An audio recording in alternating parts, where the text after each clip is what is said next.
Hello, I'm Brianna Wunderlin, and I want to welcome you to the Spark Your Divine Feminine Power Through Pleasure, where we bring together some of the world's teachers to fire up our divine power, pleasure, and feminine energy. This creational energy powers the world, and we want you to find its power within and use it to elevate your everyday experience of life to new heights and new purpose. I'm here with Ilarion Merculieff. He is one of the last generation of Aleuts of the Alaskan Islands to be fully raised in a traditional way. He was given the name Kuyak, a name that means extension, like an arm extending from a body. And it's part of his destiny to serve as a bridge and a messenger between his culture and our culture. His work now extends internationally as he facilitates the use of traditional ways of dialogue, decision-making, and consensus building, and talks about Indigenous elder wisdom for modern times, which he'll be sharing some of that with us. He helps secure recognition of the Alaskan Native subsistence fishing rights to develop culturally based adaptation strategies for the impact of climate change. Ilarion Merculieff is an Indigenous messenger and teacher. He recently chaired the Indigenous Knowledge Sessions at the Global Summit of Indigenous Peoples on Climate Change, attended by Indigenous representatives from 80 nations. He was featured in National Wildlife magazine as an American hero, having called national and international attention to major adverse changes in the Bering Sea ecosystem. His book is called Wisdom Keeper, One Man's Journey to Honor the Untold Story of the Onondaga People.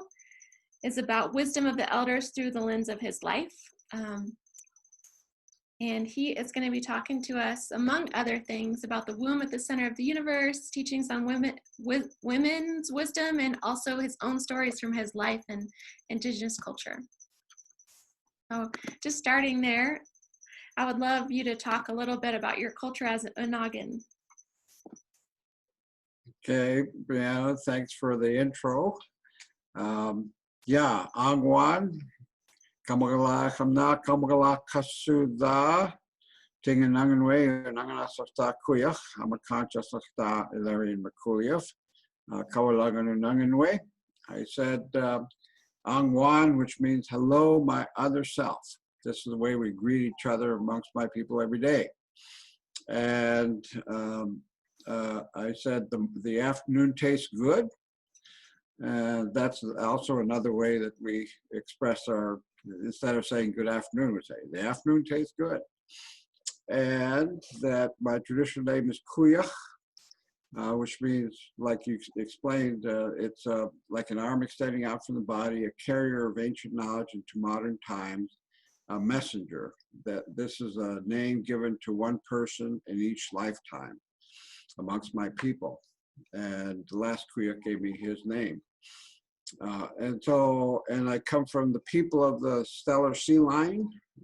We have a reciprocal relationship, an intimate relationship with stellar sea line. And we have been out in the Bering Sea for over 10,000 years, and we're still there.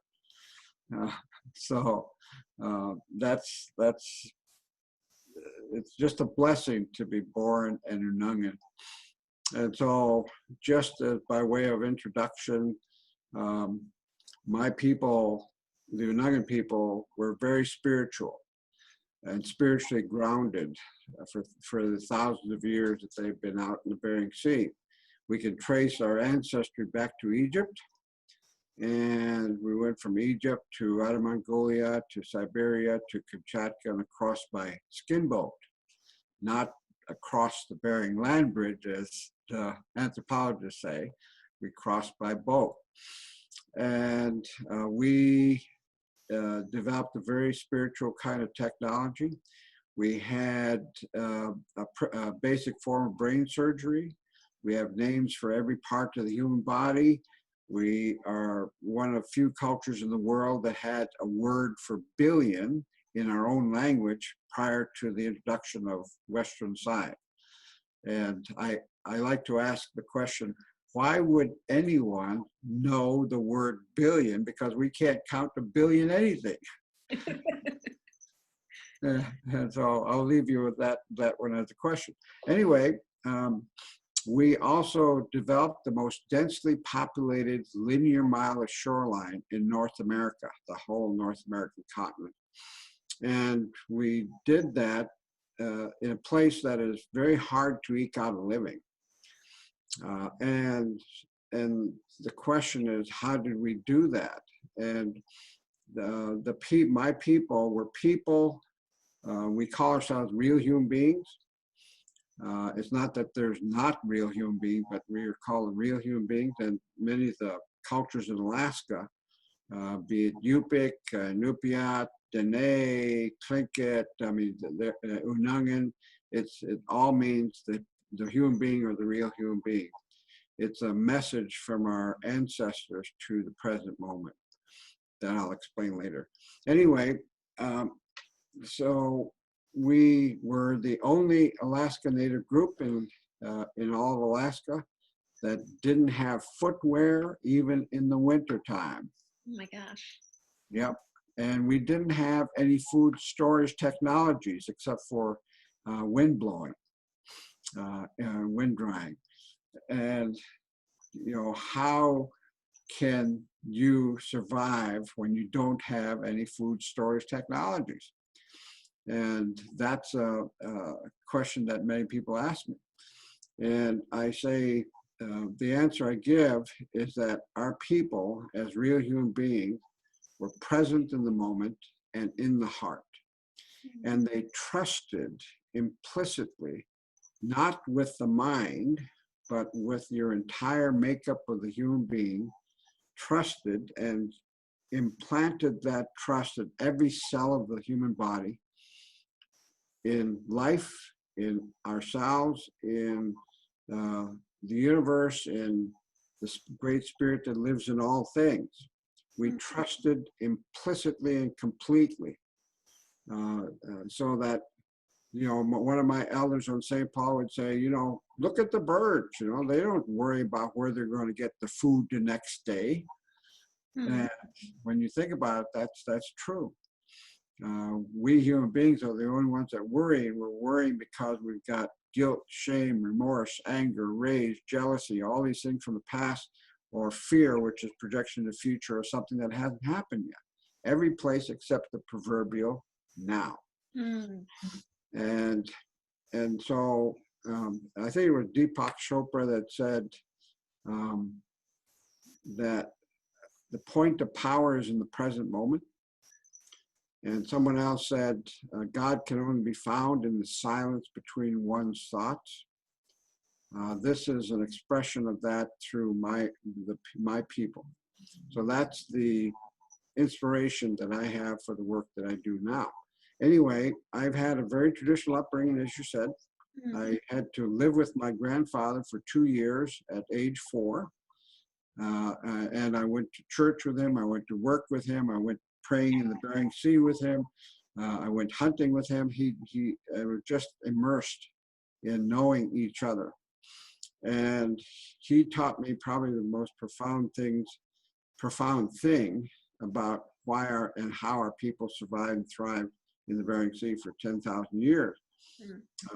We would go down to the Bering Sea, take our shirts off and spray ourselves with salt water and pray towards the east. And then that night we might go to the Russian Orthodox Church, because you didn't see any difference in where one got one's spirituality. It's more the person than the place or what you are part of. And we would, after one day after praying, then we went out and walked on the land. And the Pribilof Islands, where I'm born, is not part of the Aleutian chain. It's a group of 5 islands in the middle of the Bering Sea. In my island, we had 450 people on an island that's 12 miles long and 5 miles wide. Wow. But it had over 1 million fur seals, northern fur seals, and 2.5 million seabirds, 1,000 reindeer, and 450 Unangan people. It was a magical place for a kid to be born. And so um, the magic I'll hope to express a little bit as we go on. But the entire village raised me. I had to spend equal time with the men, equal time with the women, equal time with the elders, and equal time with my peers. And with the men, they would teach me the men's way. The women would teach me the women's way. The elders would tell me story after story after story from age 5 to age 13. Every weekend we would go out camping, and it was just rich. And then with my peers, of course, all my job was to play. So we played. And I don't remember a time when I was bored. And I could go to anybody's house day or night and be treated like the long lost son, you know. La kaya kaguda kakad, kaguchidwad. Come in, sit down, eat. That's the way I was greeted by everybody, and no matter whose household I went into, at any time, day or night. And every person that I would meet during the day would affirm me in some way. Every day. And I was never scolded. And how many people are raised where they've never been scolded? And I was never taught what I know. I was expected to watch, listen, and learn. And the adult's job was simply to create the space for a child to learn, but not tell him what to learn, how to learn, or define anything. So I grew up not asking a question at all. And it's ingenious, because then without the prescription of some adult before me, I could expand out to the maximum of my capability. And that's what I did. And so it was quite something. How did your name come about when you got the name? Was it part of your initiation, or did you have it before then? No, it was the Kuyak. The last Kuyak lived on the Aleutian chain. And before you die, you have to find your next Kuyak. And so he searched and found that energetically, St. Paul was where the next Kuyak is. And then he found me. Wow. At 4 years old. That's when he gave me that name. And I'm going to be the last Kuyak in our history. We've got thousands of years of history where this tradition was passed along to. And in this generation, I'm the last one. And the reason for that is that we either are going to die and become extinct as a species, as human beings, or the consciousness of people will change to the point that a Kuyak is no longer needed. And there are many traditions that have similar kinds of things like I do, that also acknowledge that this is going to be the last generation. And this generation that exists today is either going to change their consciousness, or we will become extinct. And it's going to happen in a very short period of time from here on out. We have so short a time that business as usual is not something that the elders that I work with, they're elders from all over the world. And they said that we must change our consciousness now, because human beings, it's not a question about whether or not Mother Earth is going to survive. She's survived for billions of years. She's going to survive for billions more. It's only a question about whether or not we human beings are going to survive. And it is going to be in this generation of people that will decide that. Yeah, we're launching, I called a meeting of elders from throughout the world to join us in Kauai in 2017 to answer two questions. One, what is the state of the world as we see it now? And two, what must we be doing now? And so as a result of that, we have created this thing called Wisdom Weavers of the World.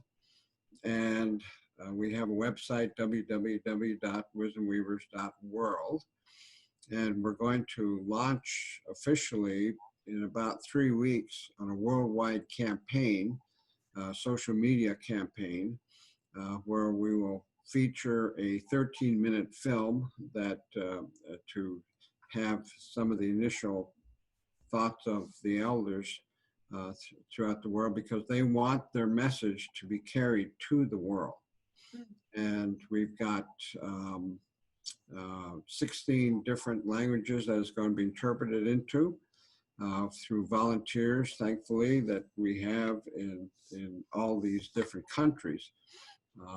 And they're going to interpret the film on the film itself, so it'll be subtitled. Yeah.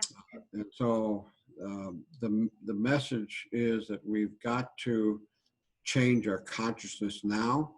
The Yupik elders in Southwestern Alaska call this a reverse society, or the inside out society, because we reversed all the laws for living. And one of those laws used to be that the heart would tell the mind what to do. Now we are in a world where the mind tells the heart what to do. And very few can tell the difference about what it means to come from the heart as compared to coming from the mind. But that's one of the key reversals that has happened in this time that we have created. And it's a time we're doing what we call the masculine imbalance. This imbalance, it's like a pendulum that's swung back and forth since the beginning of time between masculine and feminine imbalance. And the last one is the masculine imbalance that began maybe 4,000 to 6,000 years ago, and we're still in it. And the elders are saying that this is time when we have the opportunity to stop this pendulum from swinging one way or the other into dead center, where the masculine and feminine are together as equals. And they're equal within ourselves and outside of ourselves. And so we have what we call the womb at the center of the universe.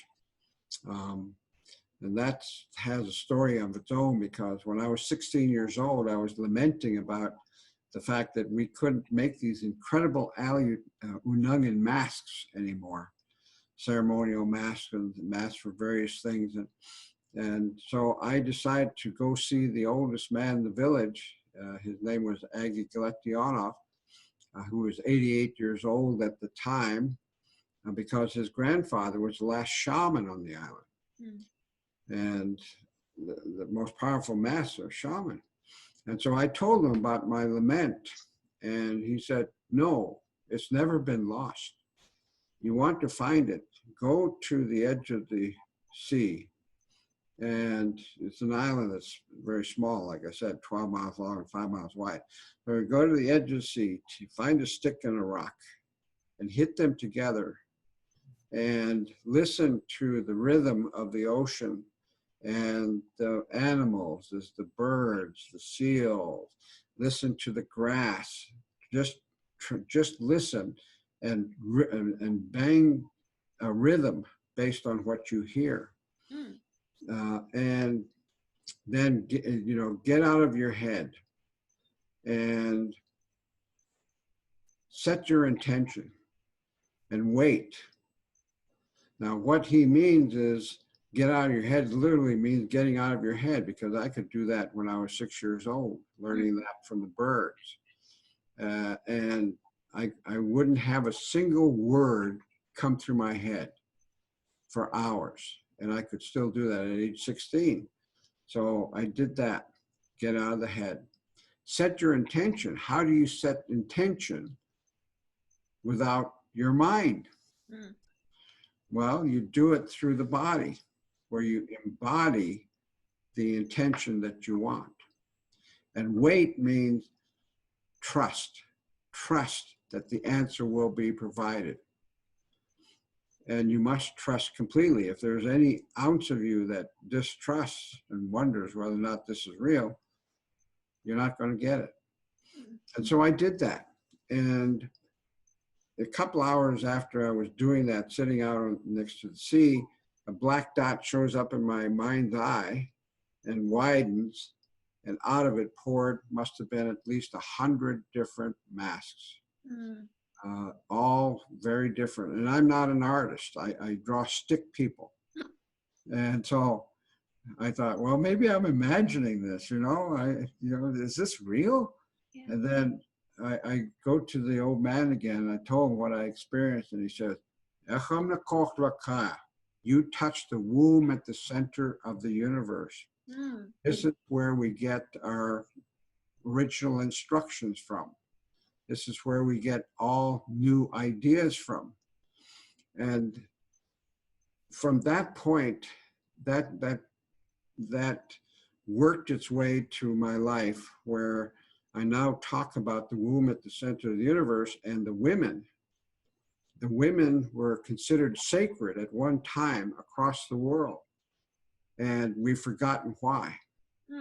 And the reason why is that the identical field of energy that I tapped into when I was 16 exists in every single woman through the womb.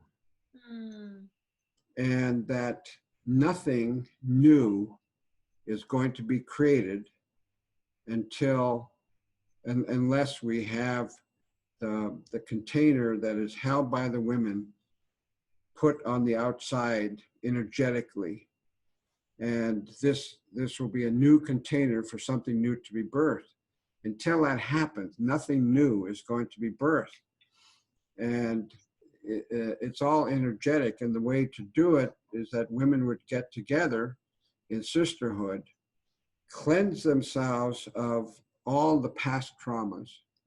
And mind you, women can do it like in the snap of a finger if they do it in sisterhood. We men, we take 20, 30, 40, maybe even a lifetime to try to get rid of our traumas, right? Women can do it just like that. And then concentrate their energy, because we're energy beings, essentially. And that's really what's behind all of this physical stuff.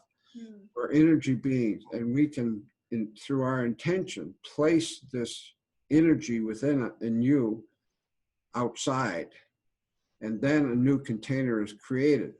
Now, I tell people this and say, okay, you think something new is being created through the state-of-the-art thinking and state-of-the-art technologies. Let's examine that. And so hybrid cars, for example, it's supposed to be a good idea, right?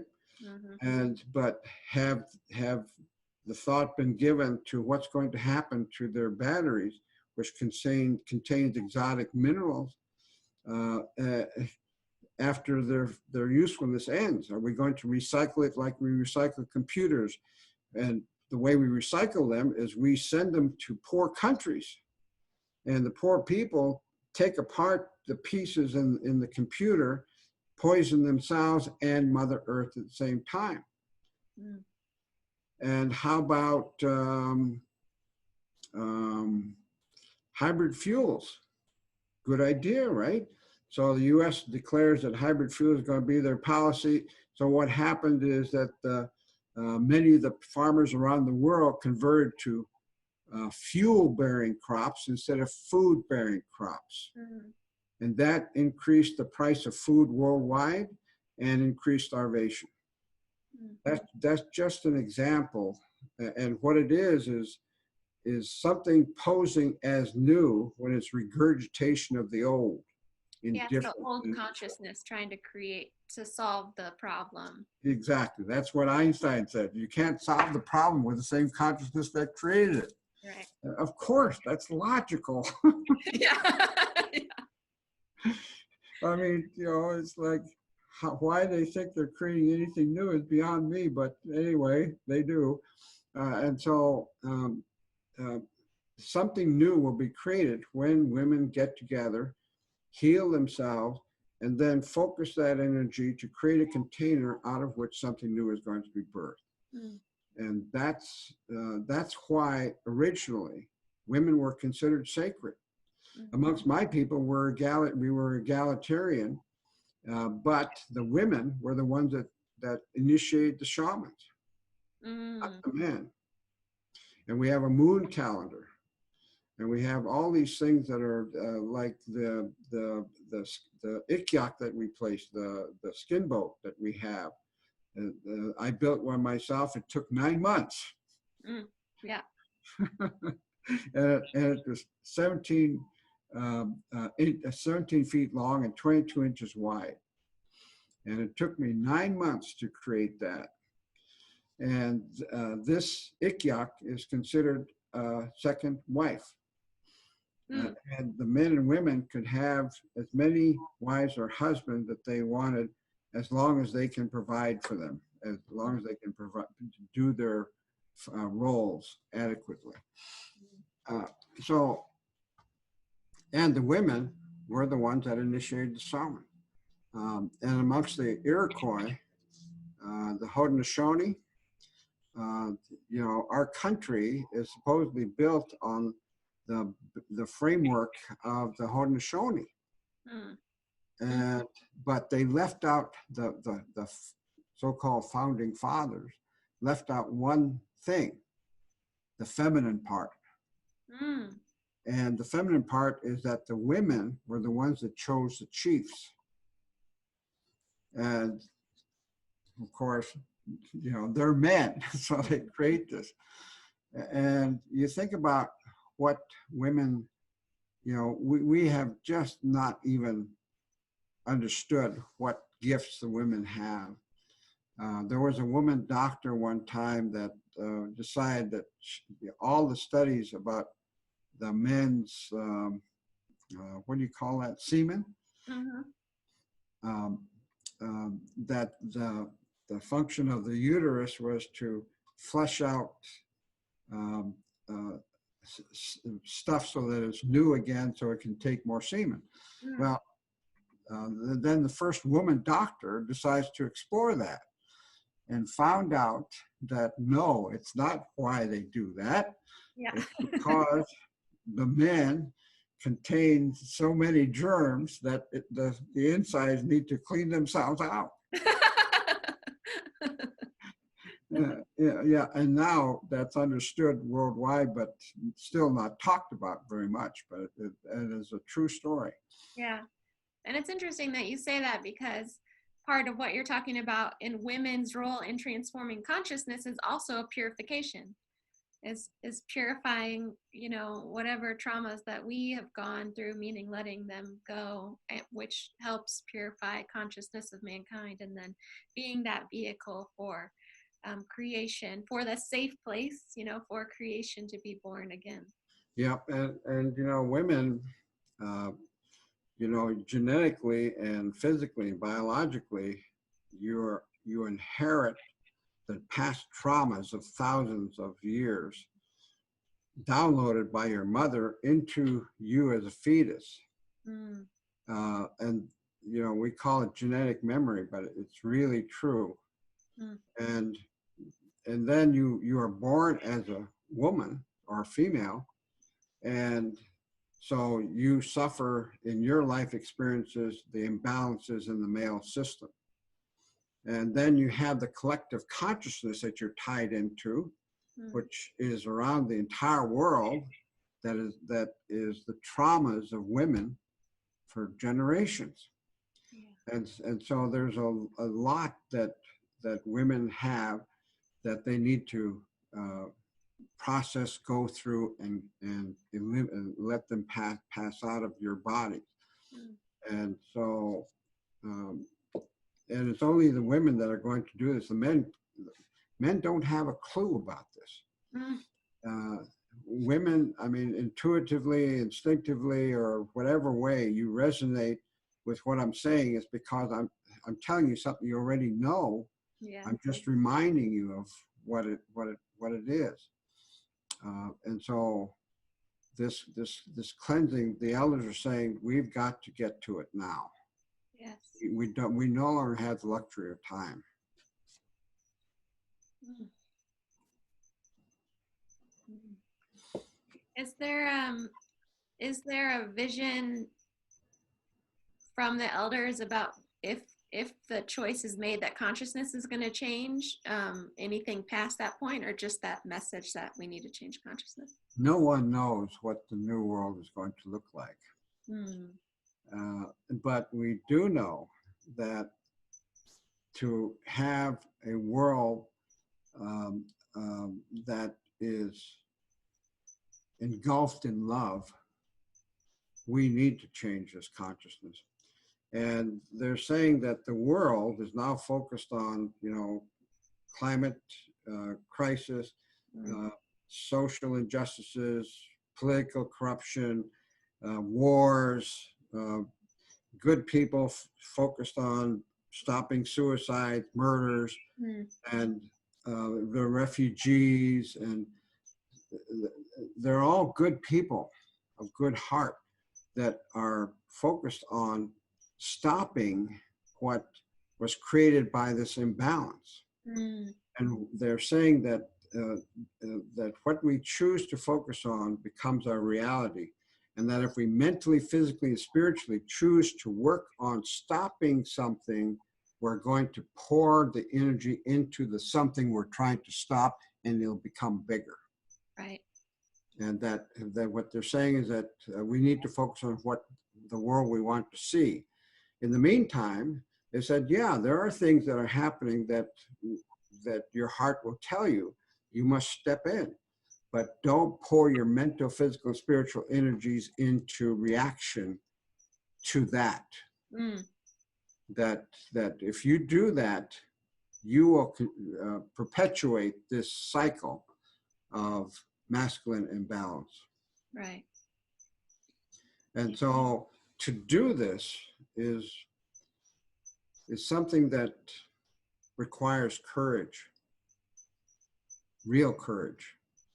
Because as the Hopi and Maori said, let go of the sides of the riverbank, move to the center, find those who have done the same and celebrate. What they mean is letting go of the sides of the riverbank means letting go of all human attachments. And I mean all. Move to the center means move to your proverbial center, your heart center. Yeah. And the center of the river of life, because the river knows where it's going and we don't. And find those who have done the same mean find those who have had the courage to jump like you did. Now, when I did it like over 35 years ago, I was at the peak of patriarchy. I was Commissioner of Commerce and Economic Development for the state of Alaska. There was a cabinet post. I was vice chair of a $3 billion company. I was the head of some 17 boards and councils. And I gave it all up in one day. All of it. Wow. Because I have the inspiration of my people that know that the only place to be is in your heart, and your heart telling your mind what to do, and in the present moment. Yeah. And so I didn't know what I was going to do, where I was going to go, whether or not I was going to have any money. I didn't know anything about it. Yeah. About what was going to happen. But then that's when the magic started to happen. And every year since then, I've been an independent consultant, and I've always been given enough money that I need to survive. And while I'm doing this work, which the elders are saying, this is the work that we need to do. And so the rewards come from that. But can you have the courage to go to a place where you don't know what's going to happen tomorrow? You don't know if you're going to survive. you don't know, and you don't know what you're going to do. You don't know where you're going to live. Mm. Most people will think you've gone crazy to go to that level. But that is what the elders are saying we've got to do now. Right.